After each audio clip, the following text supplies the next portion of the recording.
सत साहेब, कल 30 जून 2023 को मैं फर्रुखाबाद में 1/7/2023 को होने वाले अहिंसात्मक एवं सात्विक आंदोलन में भाग लेने के लिए यहाँ आए हुए था। करीब 4 से 5 के बीच में, यानी 4 एवं 5 समय बज रहे होंगे कि यहाँ पर पुलिस 4-5 की संख्या में जहाँ पर हम लोग बैठे हुए थे वहाँ पर आए और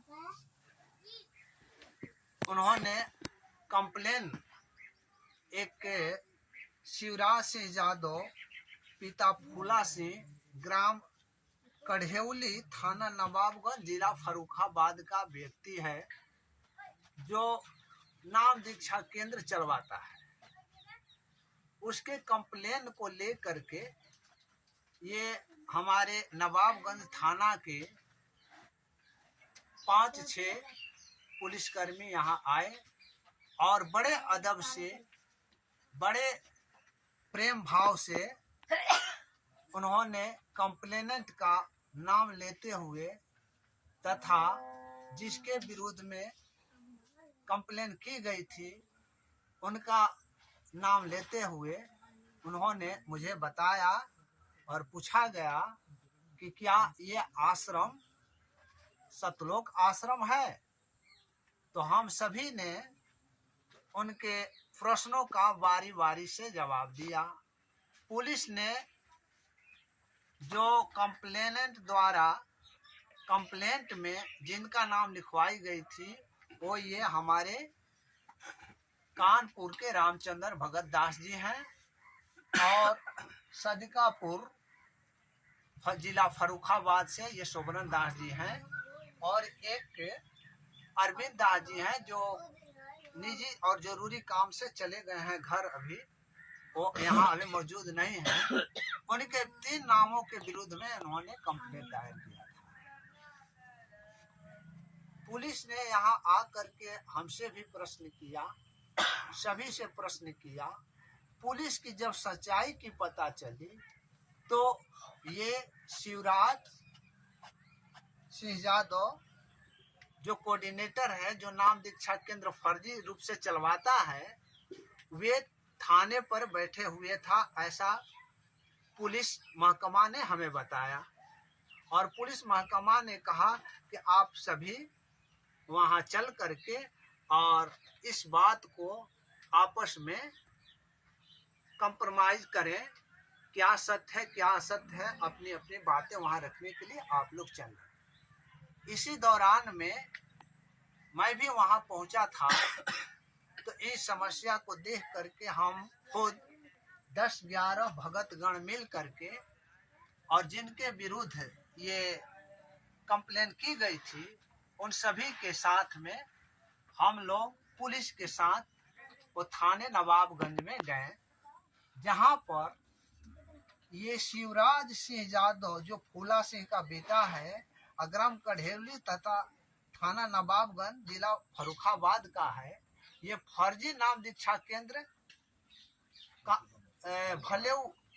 भोलीपुर में चलावाता है और भक्तों को ये संत रामपाल जी महाराज का नाम लेकर के नाम दीक्षा देता है और उससे रुपए पैसे की उगाही करता है, जिसको मतलब ये कंप्लेन करने के लिए, लोगों को दबाने के लिए, इन लोगों को दबाने के लिए कंप्लेन दायर किया था, जिसके संबंध में दरोगा जी ने सारी बातें सुनी और समझे कि ये जो कंप्लेनेंट हैं वह टोटली फर्जी काम करके इन लोगों पर ये दबाव देने के लिए, ये कार्य को नहीं करने के लिए गलत एवं ये फर्जी तरीका से FIR दर्ज कराने के लिए सवाल दिया था।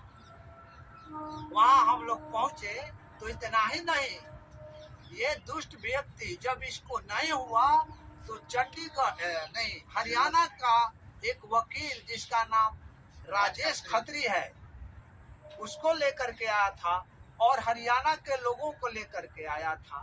सबने मतलब वहां पर अपना मोह बना करके आया था। वहां हम लोग पहुंचे। पहुंचने के बाद में दरोगा जी ने हम किसी भी भगत गण से सच्चाई को तो वो हमारे जहाँ बैठका होती थी, समागम होती थी, वहां पर आकर के जान लिया था। ऑडियो वीडियो सबका मतलब स्टेटमेंट ले चुका था। उसी बात पर इन्होंने प्रश्न करना उस वकील से प्रारंभ किया जो उनके तरफ से एफआईआर दर्ज कराने के लिए नवाबगंज थाने में आया। दरोगा ने 4-5 सवाल 10 सवाल किया, किंतु एक भी सवाल का उसने उत्तर न दे करके और निरुत्तर हो करके ये दरोगा भी उनको बोल करके डांट फटकार सुनाया। और वह सातिर आदमी वो वकील था भी कि नहीं था, वे वकील जो है वो धमकी मुझको देने लगा था कि मैं सुप्रीम कोर्ट में वकील हूं, मैं आपके एनरोलमेंट नंबर को रद्द करवा दूंगा। मैंने जब कहा कि यदि आप में ताकत है तुम मेरा एनरोलमेंट रद्द करवाएगा तो वो करवा करके देख लो, और तू कराएगा तुमको ये भी मालूम नहीं कि वहां पर जो अध्यक्ष बैठा हुआ है वो मेरे गांव का है, मेरे घर का है। तब उन्होंने अपनी नरमी दिखाई। नरमी दिखाने के बाद में ये दरोगा जी का तो एक भी उत्तर नहीं दिया, निरुत्तर तो हो ही गया था। दूसरी, मुझे प्रेम भाव से कहा कि वकील साहब इधर आइए, और किनारे ले जाकर के कहा कि भगत जी मैं तो पैसे लेकर के आया हूं कार्य करने के लिए, तो मुझे बोलने होंगे। इस तरीका से वकील साहब जो आए हुए थे, जिनका नाम राजेश खत्री है, वे दरोगा जी के पूछे हुए प्रश्न को निरुत्तर हो करके और चुपके से सभी लोग 9-2-11 हो गए, भाग गए।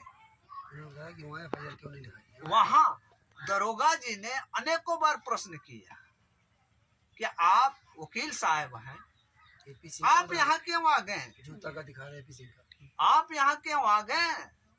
एपी सिंह के ऊपर किसी ने ये स्टिकर वगैरह डाल दिया था उसके सर के ऊपर जूता रख कर। तो वो वकील साहब ने अपने को दिखा रहे थे, क्या दिखा रहे थे कि हमारे सीनियर के ऊपर जूता रख करके किसी ने डाल दिया। तो दरोगा जी ने कहा कि ठीक है, वो कहाँ हैं, आप यहाँ क्यों आ गए? आप दिल्ली में करा लेते, हरियाणा में करा लेते, सारे फेसबुक पर चल रहा था। तो यहाँ क्यों आए? तो दबे आवाज में बोले कि ये लोग मीटिंग कर रहे हैं। तो क्या मीटिंग कर रहे हैं तो क्या करें? मीटिंग में कौन सी बात? जो आपने क्लेम लगाया हो तो कोई बात हमने नहीं पाया। दरोगा जी ने ऐसा बोला।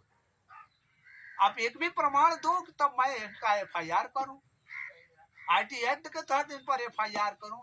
लेकिन एक भी जवाब दरोगा जी का नहीं दे पाए।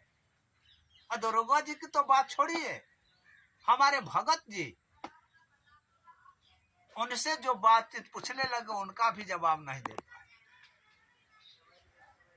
इस तरीका से वे निरुत्तर हो करके और वहां से 9-2-11 हो गए।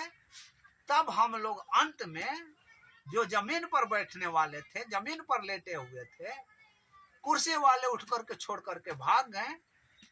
तब हम लोगों ने जाकर के दरोगा जी जो इंचार्ज में था उनसे बातचीत किया कि अब बताइए आपका क्या आदेश होता है, अब हम लोग जाएं या आपके आदेश से जिस रोज भी उपस्थित होने के लिए होगा आपके आदेश को मानेंगे और उस लोग हम लोग उपस्थित होंगे। तो उन्होंने कहा करे आप जाओ सब लोग। तब हम लोग घर पर आकर के और बड़े मजे से अपना ये समागम आंदोलन किए और लोगों के बीच गुरुजी के विरुद्ध में ये षड्यंत्रकारी जो हैं, जो उनके विरुद्ध जो अत्याचार कर रहे हैं, उनका खुलासा किया। लोगों ने सच्चाई को जाना और इस आंदोलन में भाग लेने के लिए जुटे। एक कमेटी की गठित की गई। वह कमेटी क्या है? इस आंदोलन का रूपरेखा रखेगी तैयार करेगी। हर जगह भारत के हर कोने कोने में जा करके ये सच्चाई बताने के लिए आंदोलन कमेटी कार्य करेगी। उसका तिथि, समय, स्थान वही निर्धारित करेगी। इस तरीका से हम लोगों ने आज अपने आंदोलन का अंतिम रूप देते हुए ये अपने समागम को, अपने बैठक को यहीं पर समाप्त किए और सब लोग बड़ी खुशी से ये संकल्पित ले करके यहाँ से गए कि हम इस आंदोलन को और मजबूती से आगे बढ़ाएं। इसी के साथ आप सभी को सत साहेब जय। महाराज की जय हो।